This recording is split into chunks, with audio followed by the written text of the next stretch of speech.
And we are live, but I think you froze. Okay. Oh, I'm trying to I was trying to get on the page. yeah, I think Okay. it had froze you out for a minute. We live, but I'm give me 1 second. I'm trying to pull my page up, then I'll share it. Okay. Then we will get started. Me and you just gonna have a conversation until they pop their heads on in with their Okay. questions. I'm good with that. Our conversations are very, Yeah, we know how to flow. colorful. Yeah.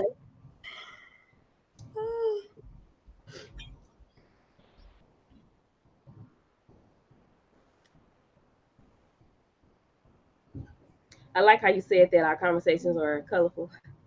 I said I was going to get them some, but we had already spent $300 Mhm. and everything the little side had me do.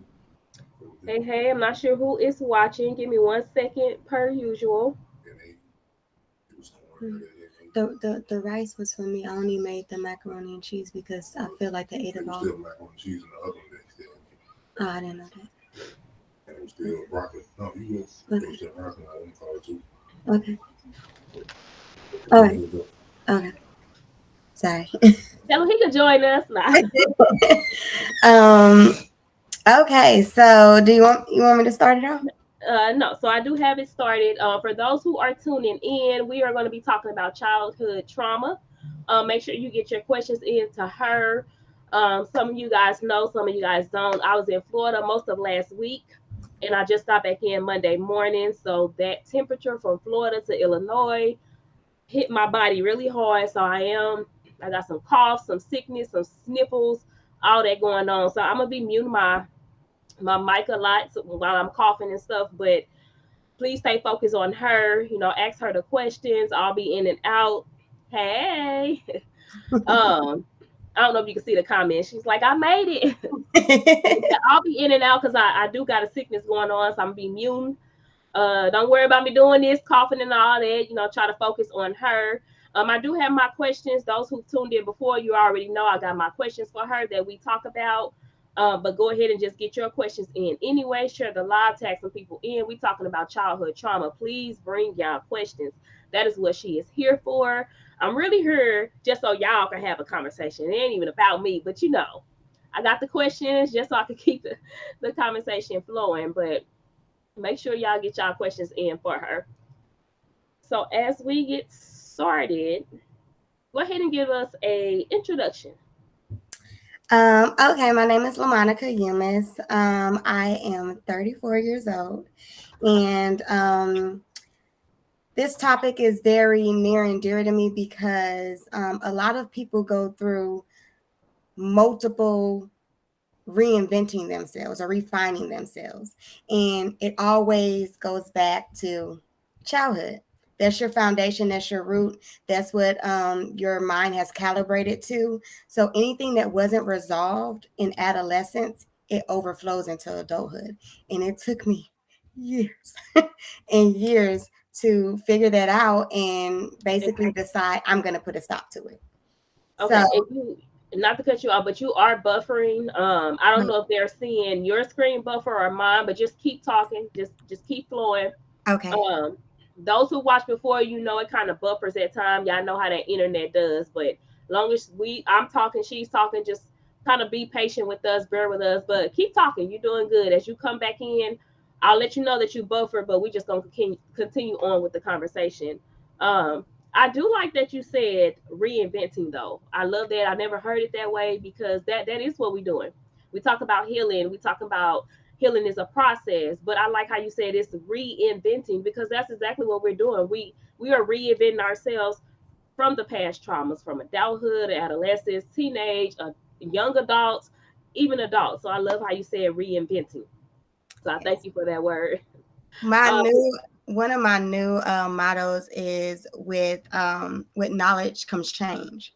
So, they say, knowledge is power and knowledge is wisdom, but what are we doing with that wisdom? Are we just knowing what the issue is and then we just keep doing the same thing and expecting different results?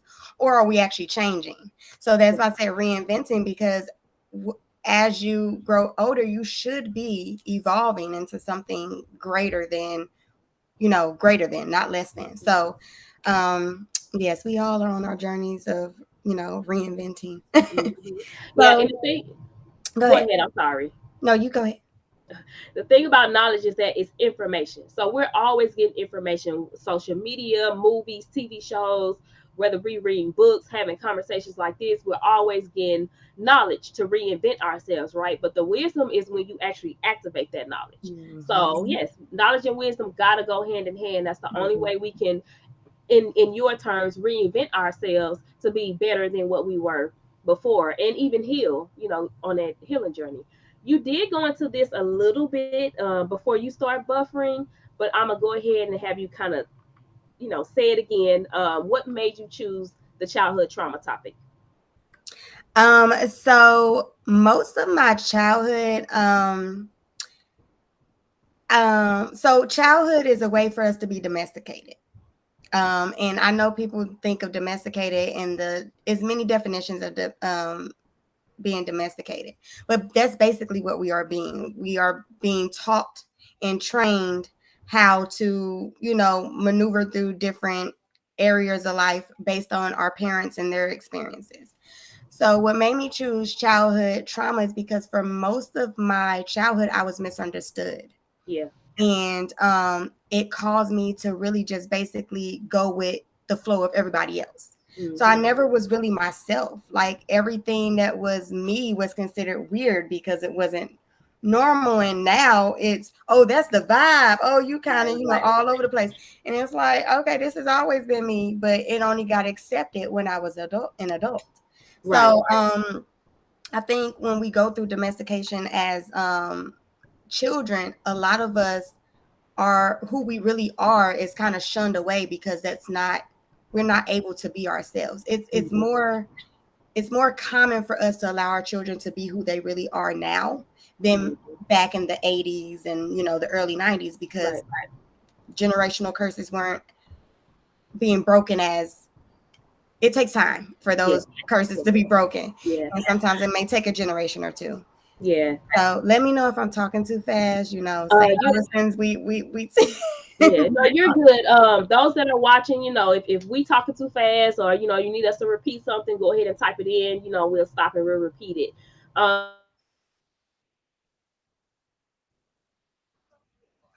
Habits, because I think we tend to, when we say generational curses, it's like I feel like we hide behind that, almost Mhm. like, oh, I'm cursed, this how we always been, I ain't never gonna change. No, it's a habit, and it can be changed. Let's start, changing our mindset so that we can deal with them childhood traumas and things we dealt with that were habits, so that we can break them now.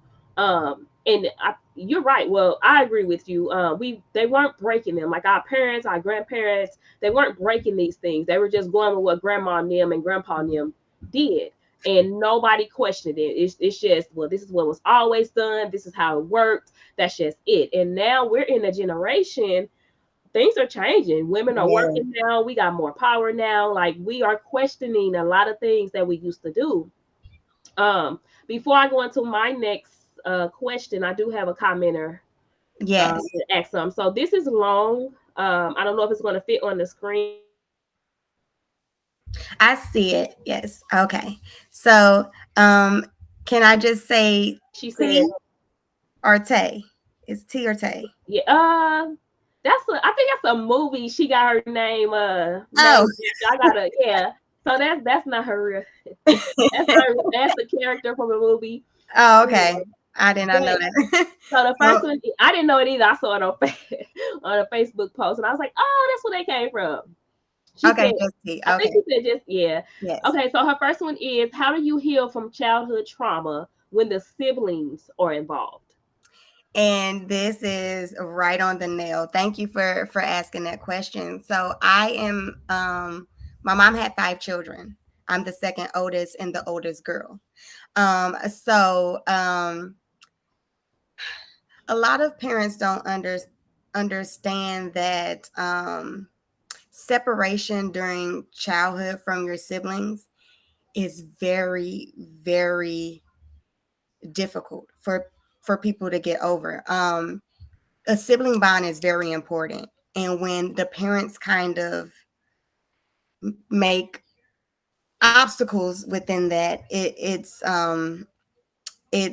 very difficult, and I'm trying not to cry. But Yeah. to answer your question, how I decided to get over it is I reached out to my siblings on my own and established my own relationship, because we're all grown now, and it's basically whatever happened under our childhood home roof or whatever, that wasn't us. That wasn't, we didn't decide that that was how things were going to be done. So now in my adulthood, I'm not going to keep reliving that situation. I'm just going to say, this is my sister, these are my sisters, this is my brother. I want a relationship with you all.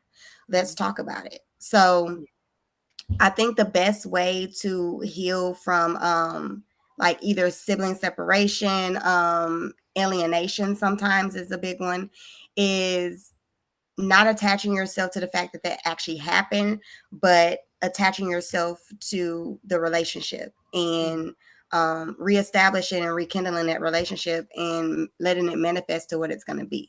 And that's what I chose to do. You have froze. Oh The no.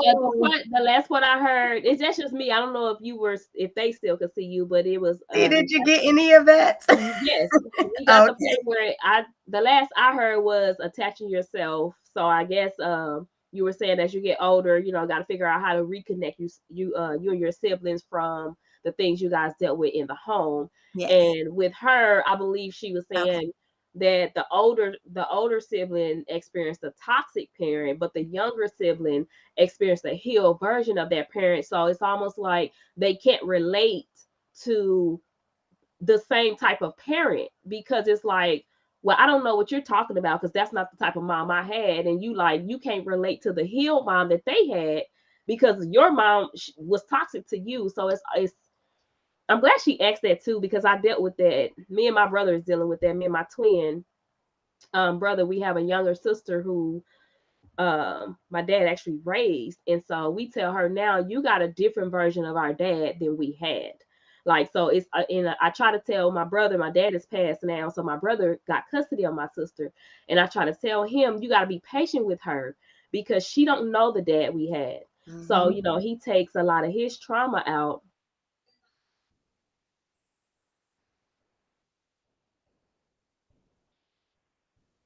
on her, and he don't realize he's doing that. But that's because he don't realize, she don't understand that he had the toxic dad, she didn't. So it's a struggle trying to mend. And guys, I don't know if you heard me in the beginning, but I'm sick from being in Florida all last week. I just got back in Monday, Illinois, and that weather hit my body hard. So I might sound stuffed. I'm coughing, nose running, and all that. So just bear with me as I talk. But yeah, so go ahead. I wanted to add something, uh, just to piggyback off of what you said. And this is another thing that me and my family have. We're very open with discussing these type of issues. And I recently did have a conversation with my mother, and she said exactly that. That that's why I said we have to remember that knowledge is change. So when you're in your late teens and your early 20s, you're not making the best decisions. So when you have children later on in your life, you're not going to repeat those, and you shouldn't blame anybody for repeating. That's what we want. We want those curses to be broken. So we don't Mhm. want people to repeat in the new generation the same things that they did Yeah. in our generation. So I think that a lot of people get caught up in the trauma instead of realizing that the healing has started, Mm-hmm. and your parents heal too Mm-hmm. from whatever they went through. So Yeah. And I think on my end, so our dad, he passed, mhm, and he never healed. So I think the struggle for us was that, okay, you passed being a healed parent to our younger sister, but you passed being the toxic parent from us. So we never healed and mended the things that happened, let alone, and it's a whole nother topic I'm not gonna get into right now, because I'm gonna do a group Zoom session for us who had toxic mothers. But let alone my mother didn't raise us, she was not in our life. So it's almost like we experienced the toxicity from, not having the That's love from either parent. mm-hmm. So I had to, and I don't know if this is going to answer her question, but I had to, as I grew, I had to learn to heal on my own.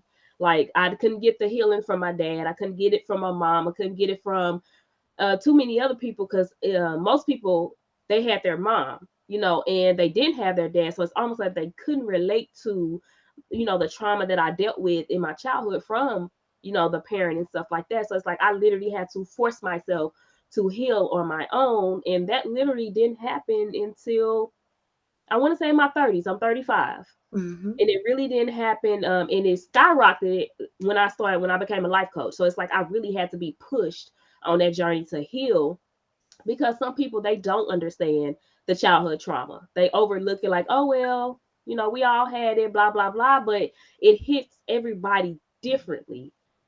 So we can't ignore the fact that we can't group everybody's childhood trauma together, Exactly. if that makes sense. Yes. That's a good question. Those were really good. And I'm thinking about, I don't know just yet. I know you mentioned earlier about crying. I'm thinking about doing some in-person stuff with some of us. Like I said, one of them is probably going to be an online session, but like, toxic mothers. Like it's just certain things that a lot of us, even as adults, we got our own kids, but we never had that space to heal from a lot of things that we went through. And now we have to be strong for our kids. So I'm thinking about creating that space for us. Those would not be live, obviously, because I know people are going to be crying. It's going to be a lot of stuff that needs to be out, men and women, and so I don't want that publicly, broadcasted. But we got to tackle this stuff. We definitely got to talk Yes. about it. Yes. Uh, Yeah, I think that's why I'm not gonna say that's why they call it, but it's kind of ironic how everyone says that they're going through their midlife crisis, but usually it's in your 30s, and I think it's when the when we're breaking that bond to our childhood, and we're just like, yeah, okay, it's time to move on, and then it's a struggle because it's like a tug of war. Like, no, I want to be mad, but no, I yeah, want to be healed, but yeah, no, I'm mad at you. You did yeah, X, Y, and Z. So yeah, I think that's why that is out there that we go through our midlife crisis, because Lord, my midlife crisis lasted about 2 years. yeah. It was long. Yeah. So And I think a lot of us, I know that sounds cliche, the midlife life crisis, but I think a lot of us go through that because we don't deal with the past. We don't mm-mm, deal with the trauma. We just learn how to, especially if you get money. You were broke, you got money. Now I just take my money, I go on trips, I spend it on my clothes. I cover that with materialistic things, and then you don't realize, like, damn, now I'm in a midlife crisis because I really didn't sit with my hurt. I really didn't sit with my pain. I got in a relationship and I covered it that way. I had kids, so I covered it that way. It's a lot that we don't address. And so when we in our 30s, hit 40s, now we come into that midlife crisis. So here's another. yes, She said, what you do you got some do? really good ones, T. Yeah, look, keep them coming. I'm telling you, I It's got my own coming. questions, but we ain't gotta get to them. We here for y'all questions. Please keep them coming. But she said, what do you do when the parent doesn't or can't apologize? Um,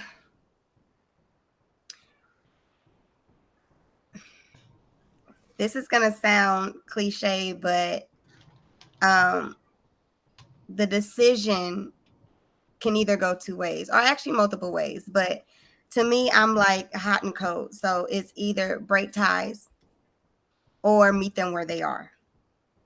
Those are the two things that, when I came to that track in the road, I was like, okay, is this going to bother me enough where we won't be able to, it's going to be a trigger for me to where my body actually reacts.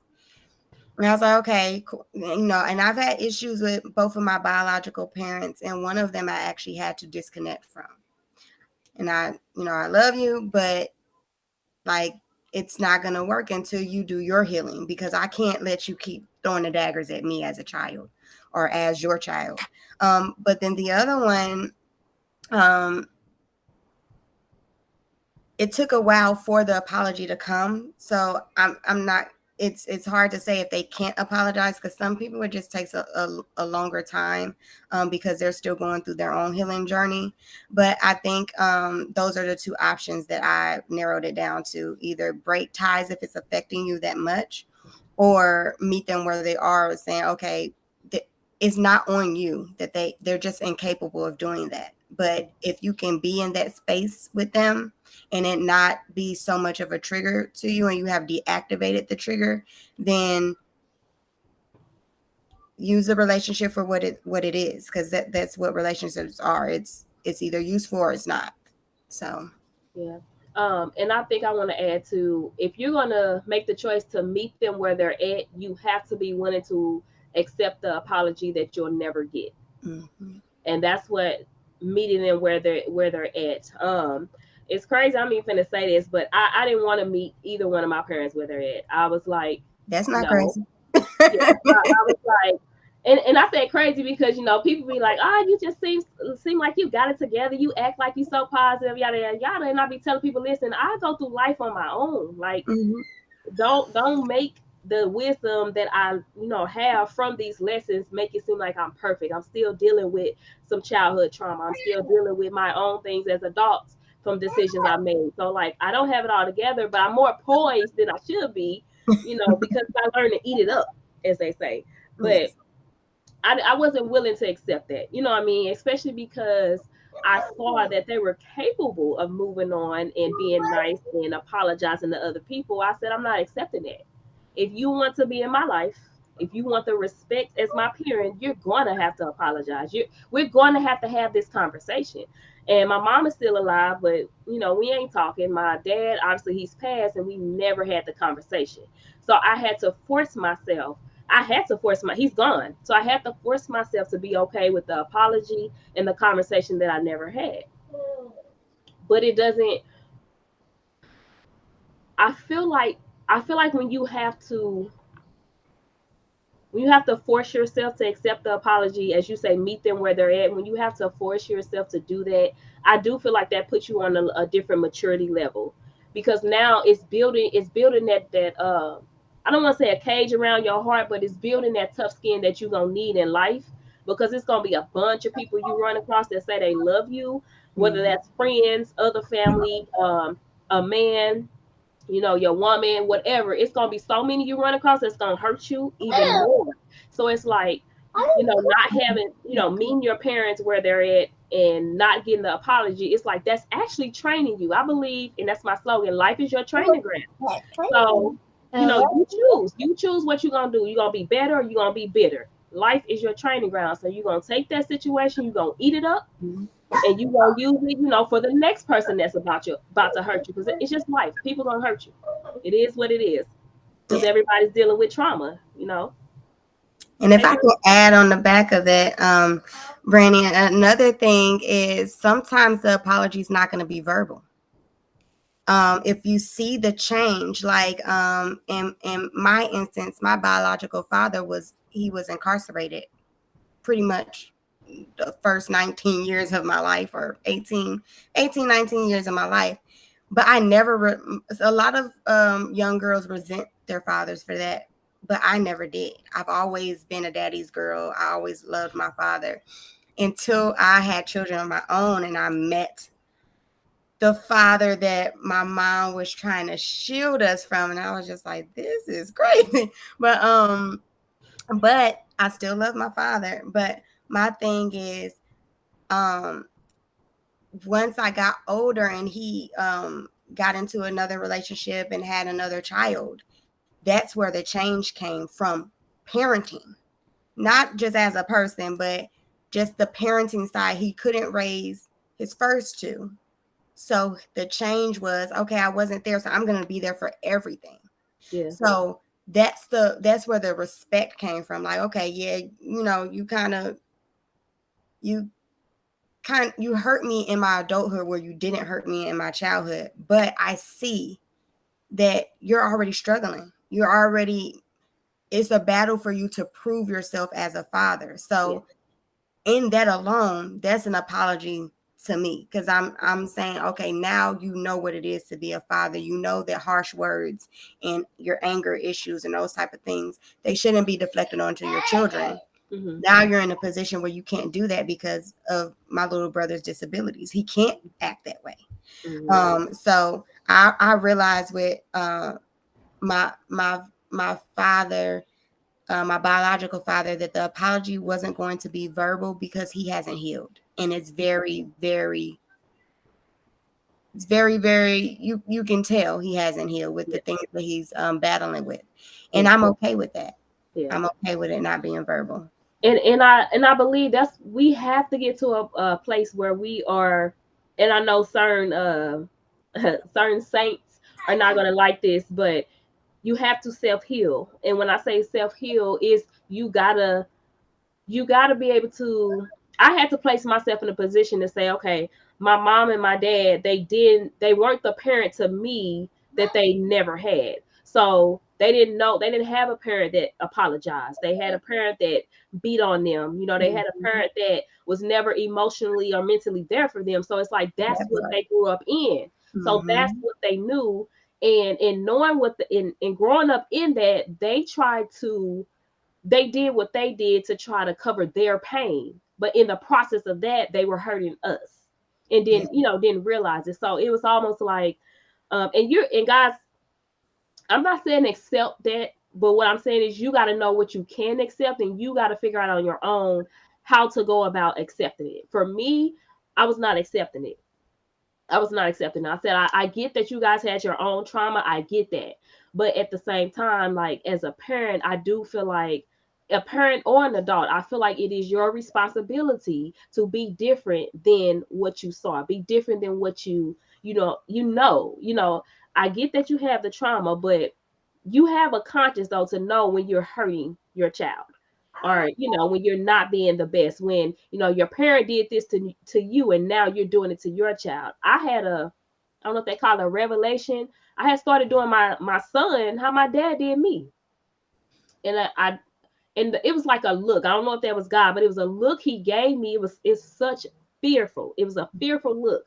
And it was a look. I went in my room and I cried, and I was like, I don't ever want to see that look on his face ever again. Yeah. And I'm crying and I'm praying, and God was showing me you are turning into your father.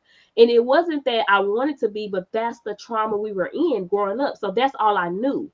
And from that moment, I stopped on my journey. I said, I will never take my child through what my parents took me through. Mhm. So I started doing the work on my own.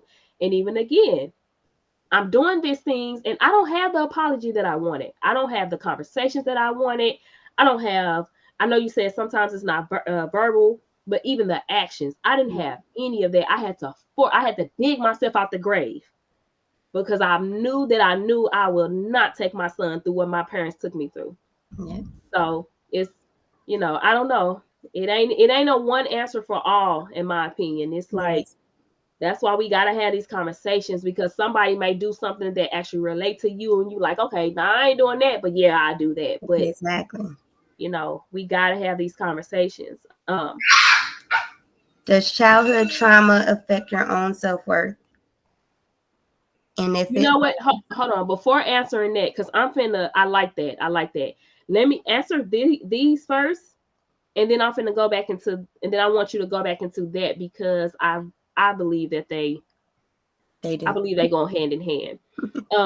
So just give a few examples of childhood trauma, and then we going back to her question. The one that I struggled with the most was alienation and abandonment. I didn't really understand the the how deep my abandonment issues are, but I had abandonment issues. And I recently had a conversation with my mother, and we were laughing because we actually started our own journey of talking these things out before the new year. And the things that she thought I was upset they weren't even on my radar. So I was just like, okay, yeah, I have 6 things that I want to talk about, 6 events that play in my mind because they hurt me. And then I said, these are the events. And she was like, okay, let me jot them down. And then she was like, these are her events that, and then we compared um, what I remember and what she remembers, because there are two different perspectives. From my Mm. perspective, I'm a child. Like, you can't really hold me accountable for everything. Like, I'm Yeah. not an adult. But in her mind, that was rebelliousness or, Right. disobedience. And I'm just like, I didn't see it like that because I'm a kid. Like, what kid doesn't want to go to homecoming or to this, and the third? And so I mean, it ended up being a colorful and funny conversation. But my two biggest traumas from childhood were alienation and abandonment, and just being, not having your biological father and having a step parent. And my stepfather was awesome. He was awesome. In the beginning, not so much, but as he grew and we grew our own relationship, he became my go-to person for a lot of things, more so than my mom. And people think that that's weird, but my abandonment issues are from my mom, and not because, she was a young single mother.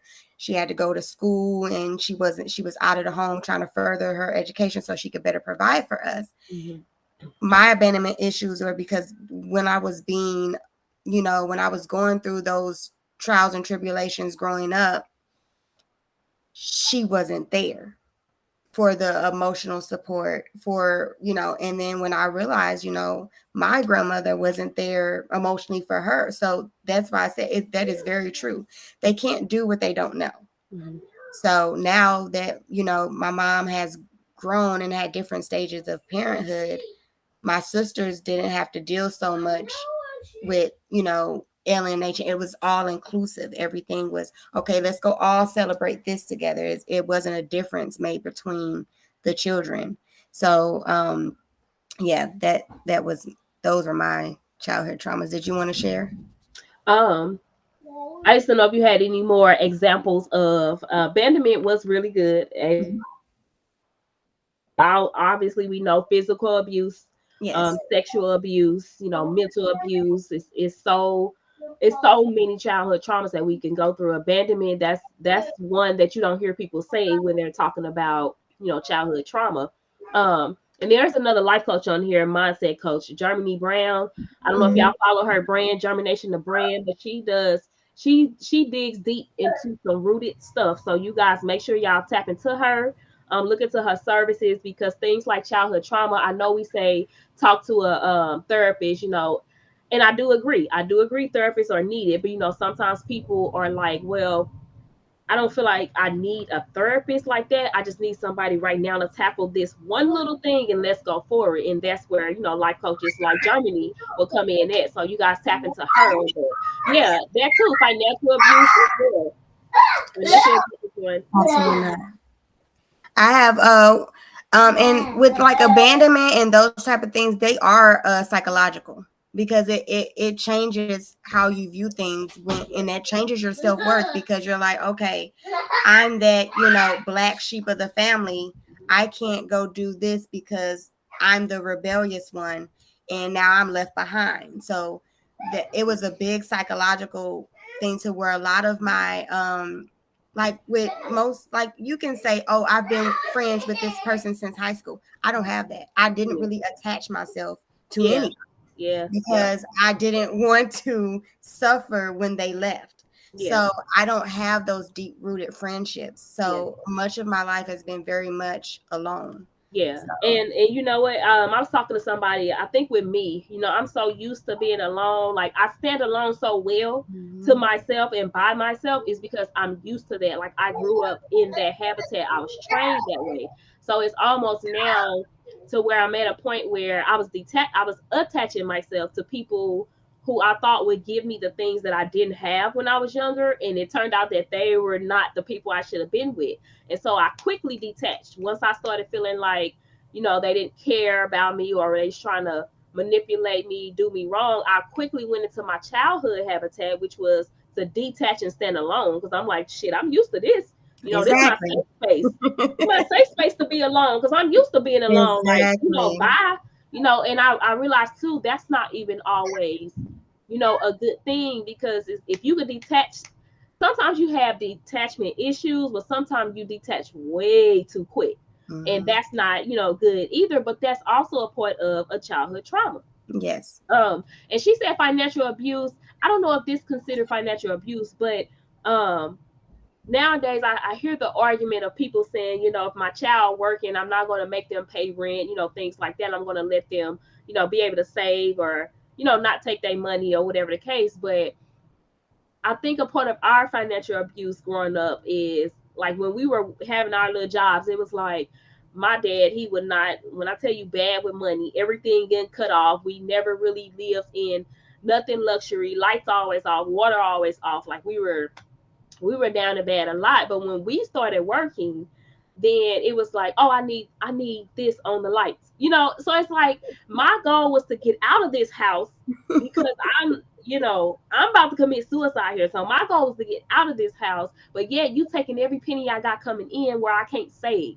So it was like, I don't know if that's considered financial abuse, but it's like And it's so much childhood traumas that we didn't even realize yes. were traumas. And that's crazy. That was a good one. Because it really made me think about, okay, financial abuse, what is that? Yeah. And it's And I two don't know if sides that's a part of it, but that's all I could think of, because you taking my money. I can't even get out of this hellhole because you because taking every dime I got. at this point you're still a child. So the parent is supposed to provide certain things. And when a child gets a job, that doesn't mean that they have to pay the rent, pay, gas, electric.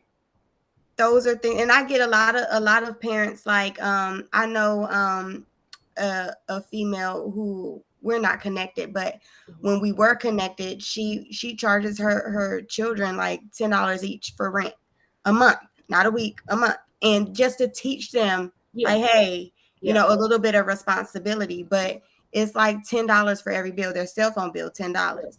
yeah, I told my children, when they're 16, their portion of cell phone bill they will be responsible for, yes, because yeah. at that age I think that that's important. But yes, financial abuse, that's a good one. I've never would have thought of that Yeah. one. And so I do believe training, because I didn't have these type of things. So I do believe as parents it is our responsibility to train our kids for life.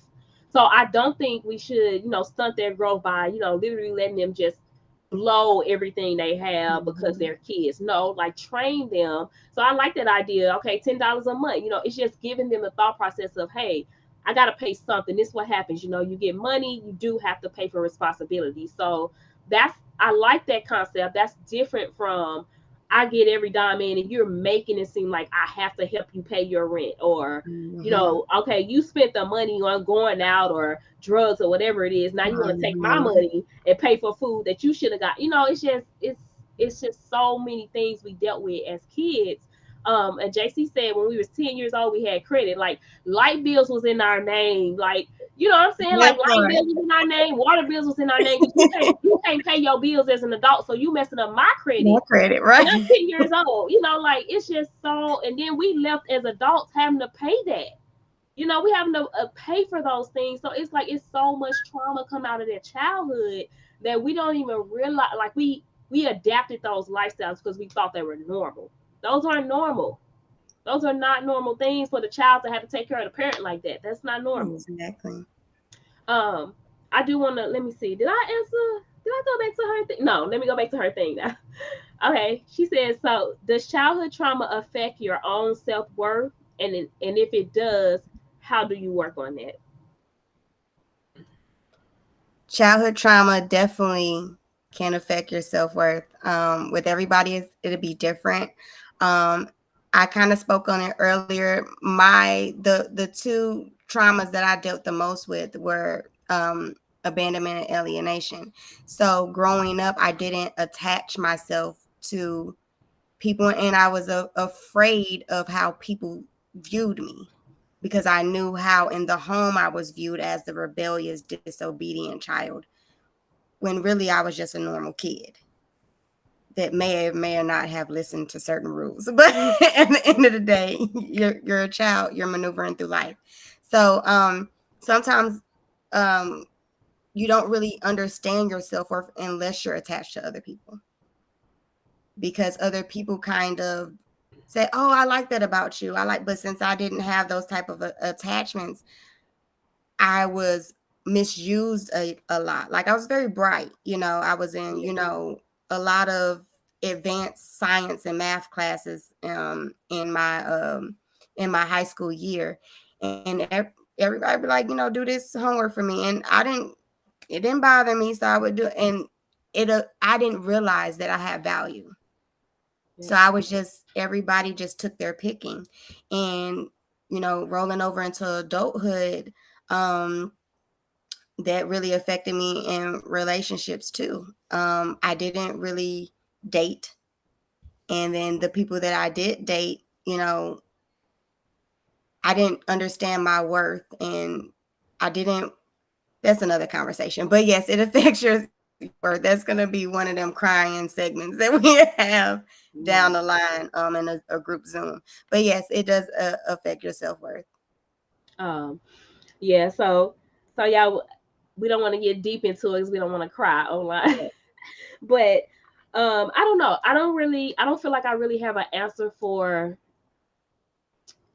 yes, it does affect it, but I don't really have a cut and dry answer for how do you How to work work on on that, it. Yeah. other than the fact that continue hammering these kind of conversations, continue finding content, books, videos, just different things that's pouring back into your brokenness.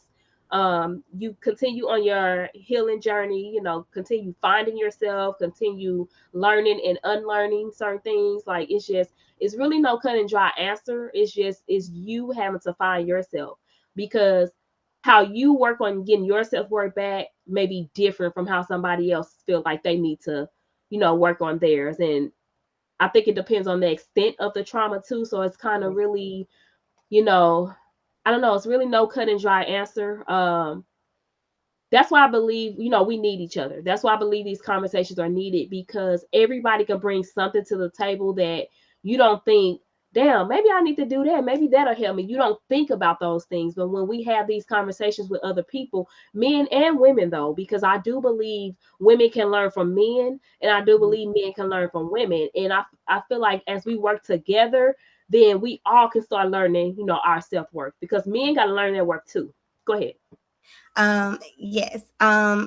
I think because I'm actually doing the work now to work on some of these things, my self-worth and those things. And number one is discipline for me. And the reason why uh this came to me is because you said learning and unlearning. Yeah. And a lot of it is everyone's here for their own purpose, whatever your divine purpose is. Yep. And sometimes you know what it is, but Yeah. you're fearful. And just this past year, I've been throwing myself in company that I never would have thought I would be in. Just and I've been listening to a lot of different business coaches and stuff about, your core. Yeah. You look at your core and who you are attached to. Uh-uh. If you look at your core and who you are immediately attached to, that's how your life is going to be. So whatever you inspire your life to be, that's who the people that you need to seek and attach to. And obviously screen, because not everybody's a good person. But and that's what I've been working on. Like, it's very fearful being in a room full of millionaires, Mm-hmm. but I want to be financially sound. So that Mm-hmm. those are the rooms that I'm going to.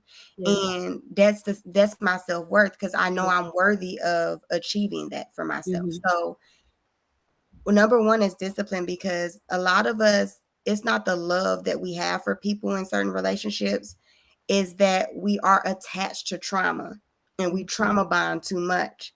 And Oh, a lot. we don't know how to, we don't have the discipline to say no to ourselves. Yeah. Like, Yeah. no, that ain't a good relationship for you, so Yeah. just stop. Like, we're steady, like, but maybe they'll change, or maybe Yeah. something happen. Yeah. Mm-mm, Yeah. no. Yeah. And that's why I like these conversations. They are definitely needed, because a lot of us, even as adults, we got the wrong role models. Like a lot of our friends are the wrong role models. A lot of our family are the wrong role models. I'm a type of person, I have to think, I'm an overthinker. So I have to sit with myself a lot to process my thoughts first before I get in a group of energies. And so, although I'm an overthinker, I feel like I do my best work alone.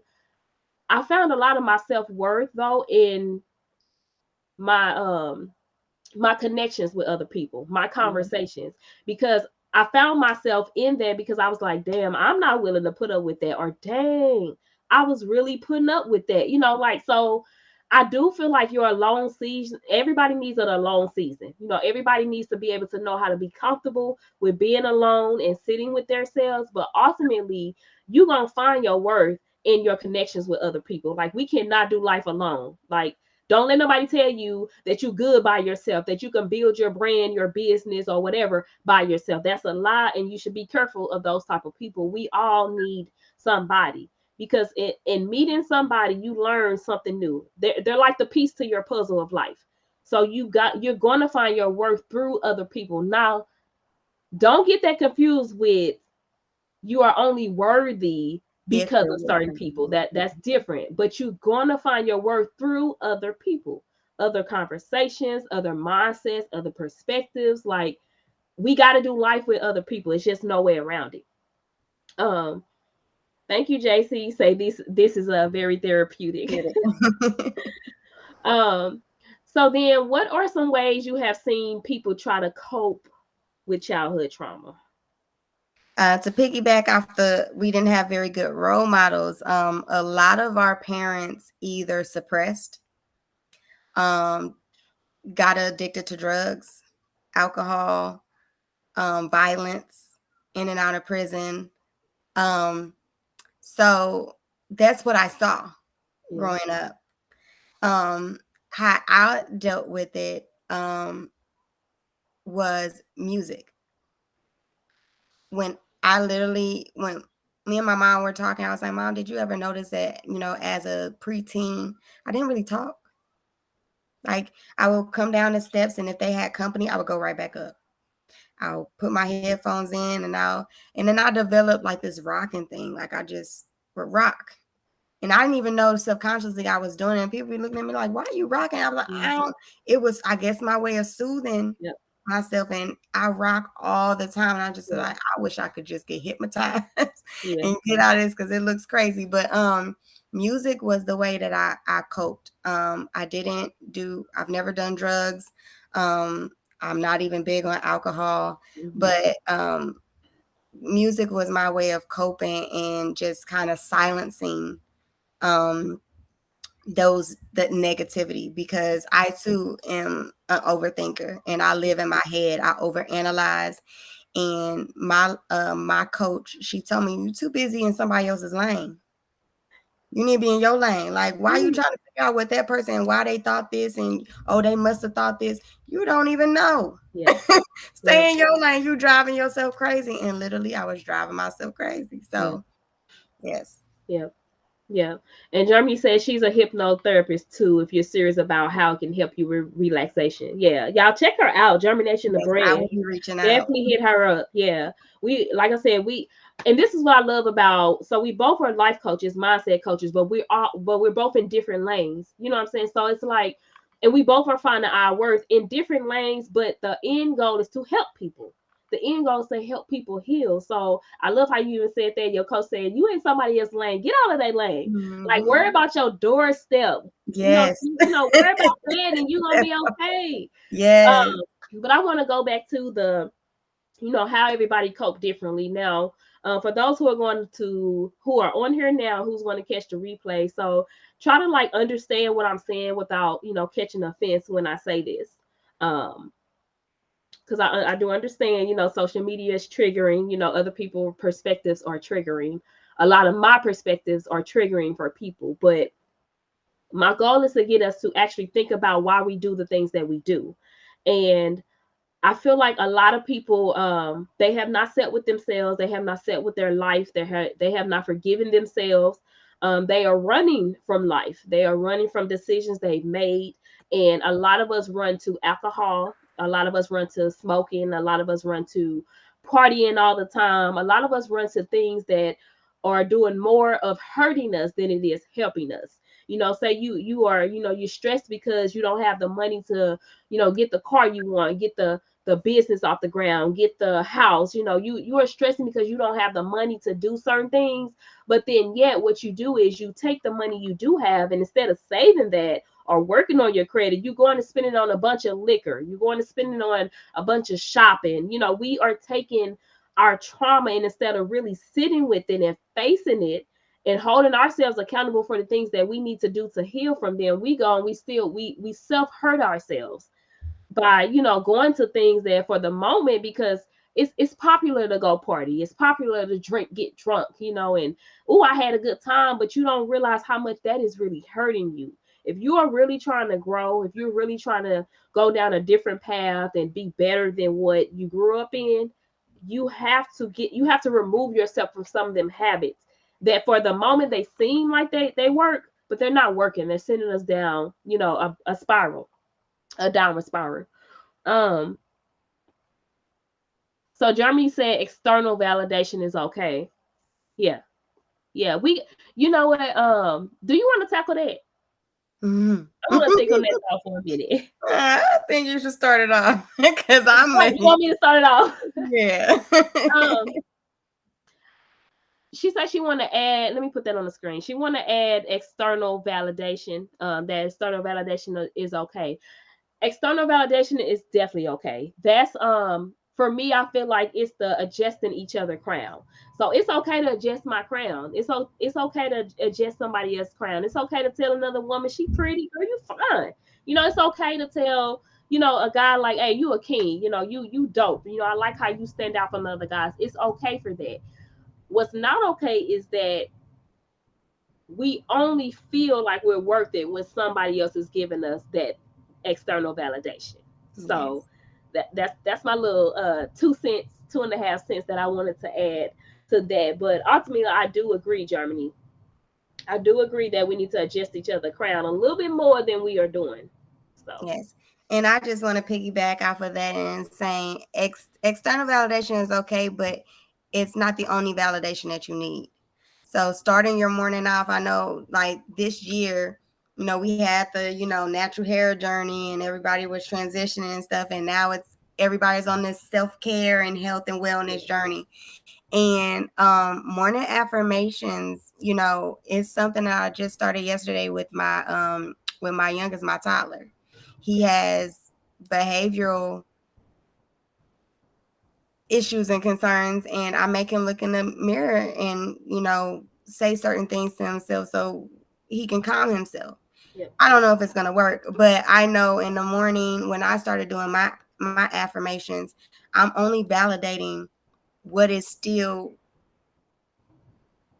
uncertain to me. Like my self-worth is a journey. So the things that you're not really 100% sold on about yourself, those are the things, like somebody said, oh, you know what, you just have the best smile.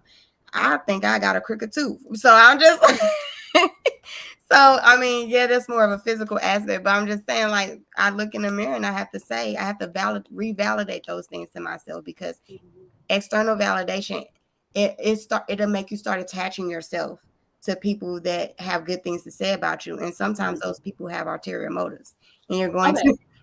Okay. So I thought I was done, but you just brought up something that I need to speak on again.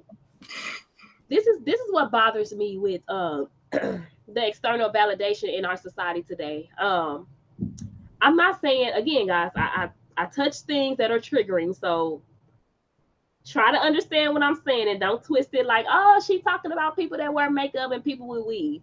I got weave in my hair right now, so I'm not dissing us, but this is what bothers me with women of today's society.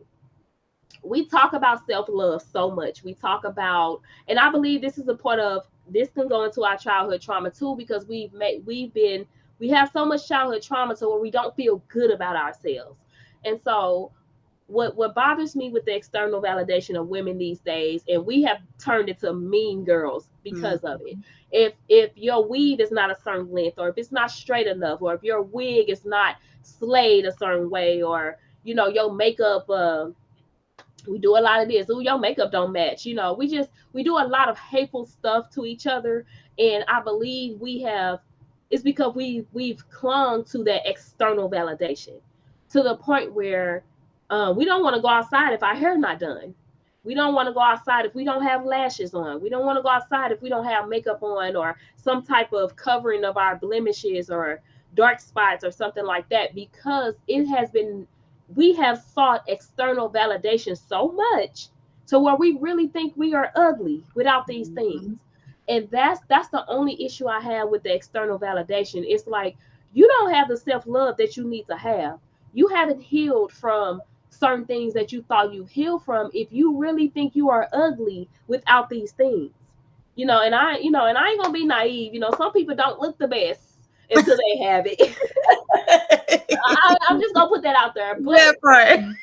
but I ain't gonna lie, some people don't look the best if they don't have it. But the thing is, we've clung so much to external validation to where it ain't. That's why it's called self love, self worth. It's about what you think about yourself. How you making somebody who can't come out the house unless they got weave in their hair call you ugly because you wear your natural hair? How you gonna let somebody who can't come out the house without having lashes on call you ugly because you don't have lashes on? Like we got to get to a point where we are not so stuck on that external validation. And the other part, because you froze, the other part is why does a To the where person they have to have lashes to be cute?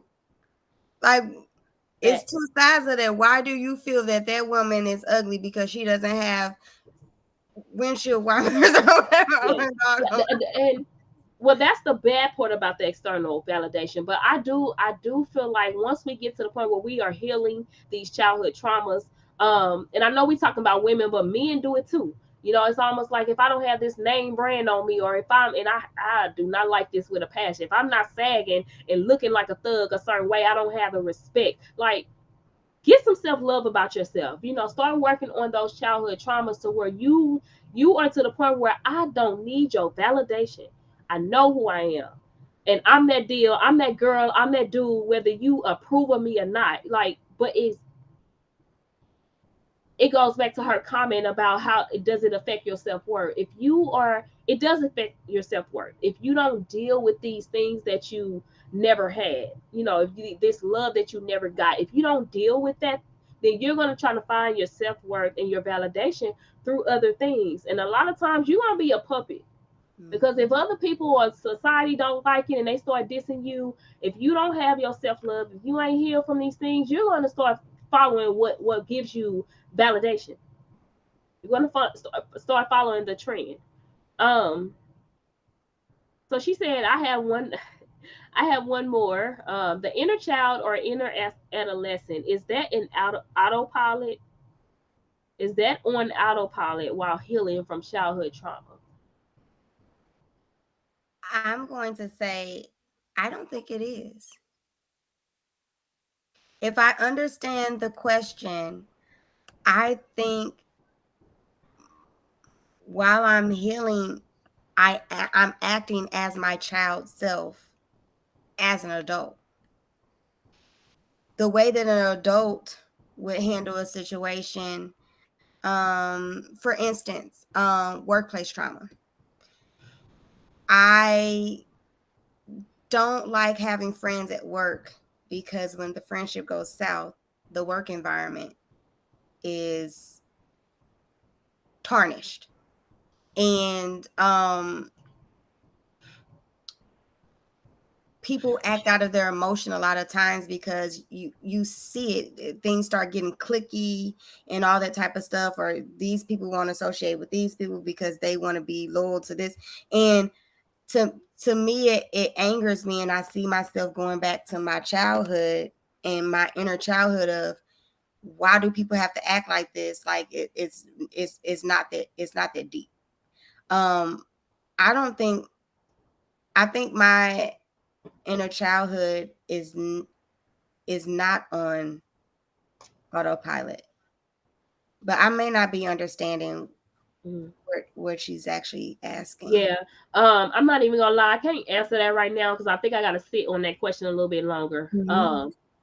But if you don't mind, I'll talk to you outside of here. about that, and then I'll make it a post or I'll go live separately once I actually understand what you're meaning by that question. I think I know. I don't really know, so I don't really want to answer it wrongly. But I'll hit you up through inbox and kind of see what it is that you're actually asking, and I'll either go live separately or just ask it as a a separate post, so we can kind of dive into it a little bit more. Yeah, Uh, that one's real deep. yeah. Mhm. And I like I said, I think I know what she's saying, but I don't want to You want to misunderstand confirm. it because she's not on here to actually, Yes. correct us. So I'll bypass that one for now. I just didn't know if maybe you kind of knew what she was saying and wanted to answer it. Yeah. But I'm gonna go ahead and ask this next one. I am going to break this up in two parts. So the first one is going to be about women, and then the second one I want you to answer it about men. Okay. So in what ways has childhood trauma affected women? Um, that's a deep one. So a lot of I'm only gonna go from personal experience. A lot of women that I've encountered, even as a when they started first becoming a woman, um, made a lot of different decisions that cost them in the end because of the trauma that they, you know, um, went through as a child. Some of my high school associates were actually on drugs early on, like 12, 11 years old, and sexually active. And I was just like, oh, I mean, my mom, kept me in the house, so I didn't even get to experience a lot of these things. But I didn't even realize how many of our youth were on drugs and we went to the same school. Like I didn't even and it was crazy. Um and a lot of women were experimenting with, you know, drugs and soliciting their body, and teen motherhood became, a situation for a lot of us because we weren't dealing with our traumas, and those people that saw that, because a lot of people, you got to watch how people gravitate towards you. Yeah. And when you go to the gas station, you get out your car, every man that walk up to you, they probably it's probably not somebody that you want to build a whole relationship with for years and years to come and have your children with. You just got to be mindful of that. And some of us, that crave that attention, um, we end up doing a lot of damage to ourselves. I'm trying not to get too deep because I don't know how long we have. Yeah. And so if I'm not scratching the surface all the way, it's because of that. I don't want to take up all the time. Yeah, So and this is why I am going to start. I know you're not in the Illinois St. Louis area, but this is why I'm going to start doing in person things because events and sessions because sometimes I don't want the broadcast to go too long, but it's like these topics has to be touched more than once because they can go deep, and if we yes, go deep, we'll be on here for hours and hours and hours. exactly. But um I think for women, and I know people do not like women specifically do not like when I say this, but hear me out when I say, as women, I do feel like we trauma bond through sex a lot. Women cannot handle sexual encounters like men can handle it because we Mhm. are too emotionally attached to sex. And I do believe it has a lot to do with our childhood traumas or even just the adult traumas. It's almost like we want to connect with somebody, and a lot of us connect emotionally through sex. So it's almost like, I want to feel this type of love or this bond through sex, so we have sex, not realizing that men don't connect with us through sex like we connect with them. And so a lot of our traumas are coming out through that, and we're just like, oh no, I'm good, I just wanted some, or or whatever, I could do what he did. No, we cannot. A lot of our traumas are pushed out through sexual encounters, and we are hurting ourselves. The more Mhm. men we sleep with, the more we are adding on to our traumas because we're emotionally tied to sex, and women don't want to admit that. And if you're the type of woman who can, be like a dude and go on and do what you do, you are one in probably 2 million because a Yes. lot of women cannot do it. And I wish we would admit it. and stop lying to ourselves, because we are only hurting ourselves when we are sexually active like that with so many men.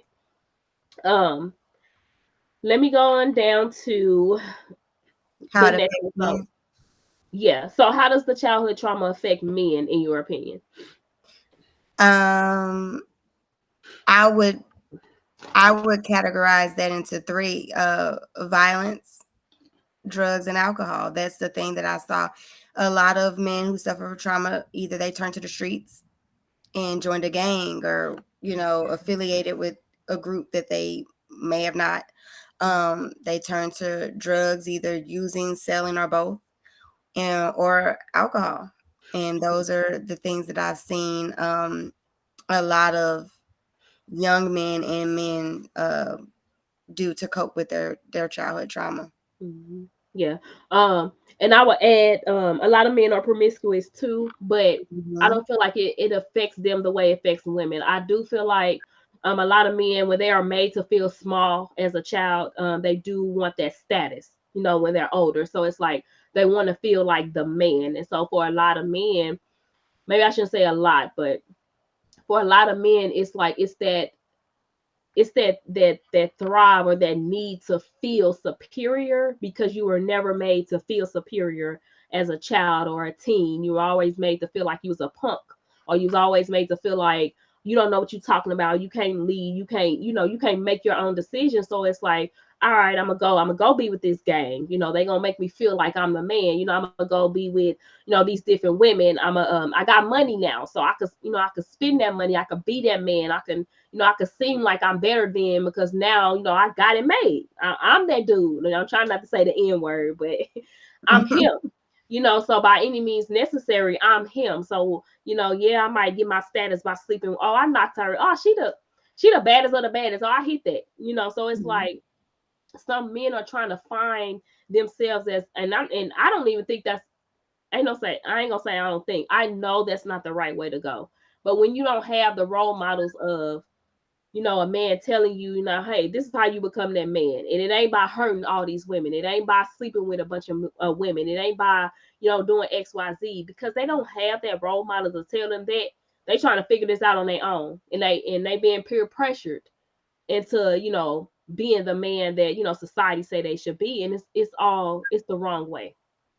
And It's I wish kind of I like was it's a like man here.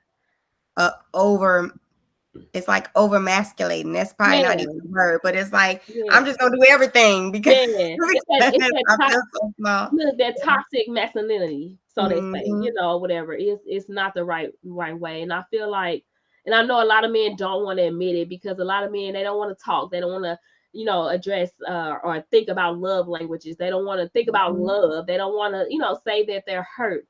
A lot of men don't want to talk about it, because they are bashed when they do talk about it. So it's like they aren't left the space to have to deal with their childhood trauma. It's just like, man, suck it up, grow up, grab, get where your balls at, so it's No, like, or this they one, are, man up.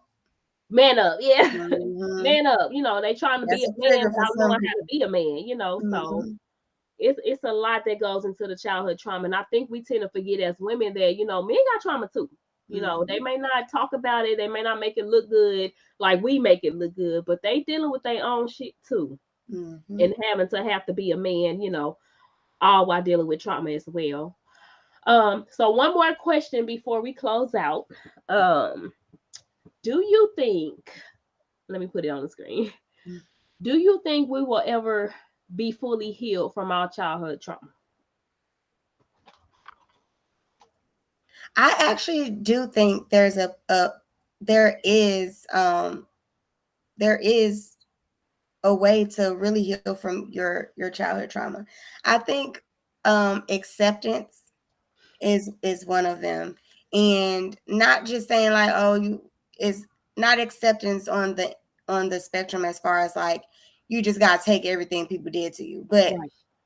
understanding why it happened, and just saying okay, and choosing that it won't affect you the way that it once did, Mhm. because in your journey of self healing, you have to be more attached to the healing than the pain. Mhm. So there is a way to fully overcome it. It's not saying you're going to forget it, but when you can, when you can sit down, like I sit down and talk to my mom and we start laughing about certain things, that means that I'm no longer attaching to the pain. Yeah. I'm attaching to the fact that, okay, she explained herself. Cool. Now it's funny. Okay, Yeah. let's move Yeah. on.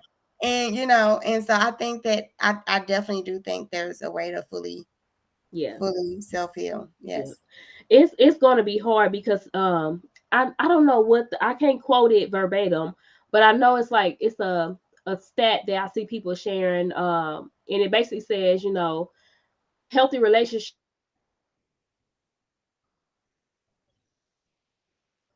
conversations. I don't think we will heal from the trauma. Can we heal? Can we fully be healed? Yes, we absolutely can, but we can't until we start having these conversations. And Mm-hmm. so I know it may sound cliche-ish because this is what I do, but we have to.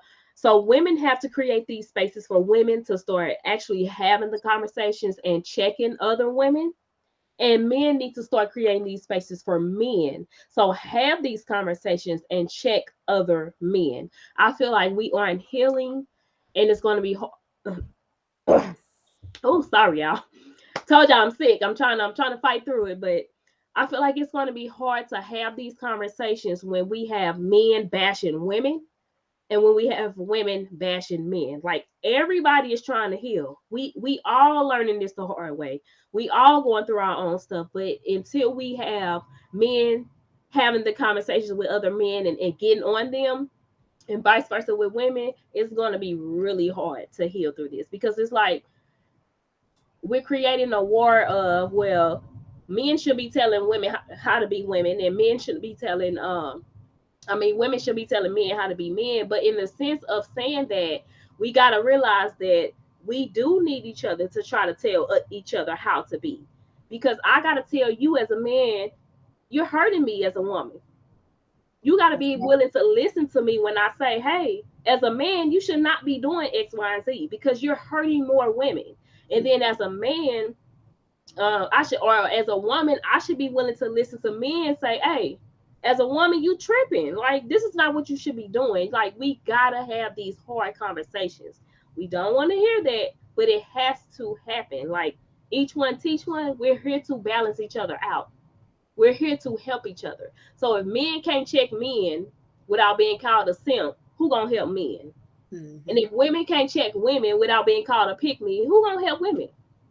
It's like we're not healing. We're pushing everybody away that Yeah. has come to help us heal. Exactly. Got to have the hard conversations. Yes. And before we close on out, if nobody else is watching, if you guys don't have a question, if you don't have a question for her, I'm going to have her answer. Well, this ain't really a question, but I'm going to have her speak on this very last thing, and then we are going to close out. I thank you guys who've been on here watching. I thank you guys for asking your question. Those who's tuned in, those who tune in later. If you do have a question, her link is in my caption, so you can reach out to her and dive deeper into some stuff that she said. I'm sure she's willing to have a conversation with you. Those who catch the replay later, you can inbox me about the live. We can dive into it, a little later. Even though you didn't catch it live, like that's what we are here for. If you want to be a podcast guest, please hit me up. We're here to talk about intimate and platonic relationships. We are here to heal each other. So this is what we're gonna be talking about, the hard conversations. But before we leave, go ahead and give any last words of wisdom that you have for everybody. Yes. So three. Um, accept. Well, I'm not going to leave with that one. So the words of wisdom that I have are that in your healing journey from whatever trauma, because there are an enormous amount of different traumas that you could be dealing with, um, you have to choose what's right for you. Everybody's concoction on how to heal isn't oh no, may or may not work for you. Yeah. So in that, just my only words of wisdom is to, if you're serious about healing, you have to detach from the pain. And however whatever healthy remedy you have for that, that's the best way. So those are my ending words. Yeah. So that was three. No. Is there any last words? I said I didn't want to go into those other ones. I would have to explain those. So no. Okay. Okay, and we can always talk about them later, and then post them, or or go live specifically on those if you want to go live on. Yes. But guys, thank you for tuning in. I thank you for being a guest. Anytime you want to come back on, please hit me up, inbox me. I wish you were in state so we can do some little collaboration together. But hit me I'll up. let you know when I'm in the loop. Okay, okay, cool. I will see you on Facebook. Again, thank you for tuning in. Guys, catch the replay. Please hit her up or hit me up if you don't understand what was said, or if you need to talk deeper on what was said. If you want to be a guest, hit me up, and we will see y'all on